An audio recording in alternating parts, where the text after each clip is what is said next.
लोकशाहीचा बुलंद आवाज, रिपब्लिकन वार्ता महाराष्ट्र.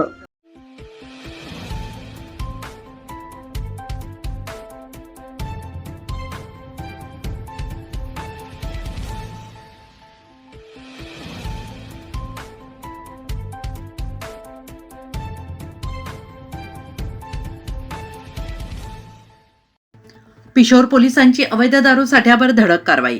2,24,000 अवैध देशी आणि विदेशी मद्यसाठा जप्त, एका विरोधात गुन्हा दाखल.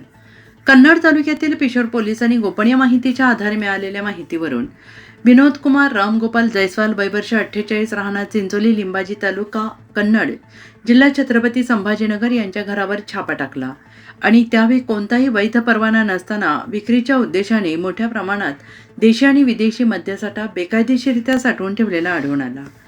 कारवाई दरम्यान विविध प्रकारच्या देशी आणि विदेशी मद्याचा 2,24,080 रुपये किमतीचा मुद्देमाल जप्त करण्यात आला. या प्रकरणी पोलीस ठाणे पिशोर येथे महाराष्ट्र दारूबंदी कायदा कलम 65 ही अन्वये विनोद कुमार रामगोपाल जयस्वाल यांच्या विरोधात गुन्हा दाखल करण्यात आला. सदरची कारवाई छत्रपती संभाजीनगर पोलीस ग्रामीण पोलीस अधीक्षक प्रकाश जाधव, अप्पर पोलीस अधीक्षक प्रशांत स्वामी, सहाय्यक पोलीस अधीक्षक सौ अपराजिता अग्निहोत्री, कन्नड उपविभाग यांच्या मार्गदर्शनाखाली सहाय्यक पोलीस निरीक्षक कुणाल सूर्यवंशी यांच्या नेतृत्वात पोलीस उपनिरीक्षक विश्वजित फरताडे, सहाय्यक फौजदार Karale, police Barde, police constable Ganesh Kawwal, Pawan Khambat, Sapkal, Bhotkar, Deore तसेच सहाय्यक पोलीस अधीक्षक कार्यालयातील अमोल गायकवाड, मयूर वाळुंजकर, घुगे, प्रमोद सोनवणे यांच्या संयुक्त पथकाने यशस्वीरित्या पार पडली.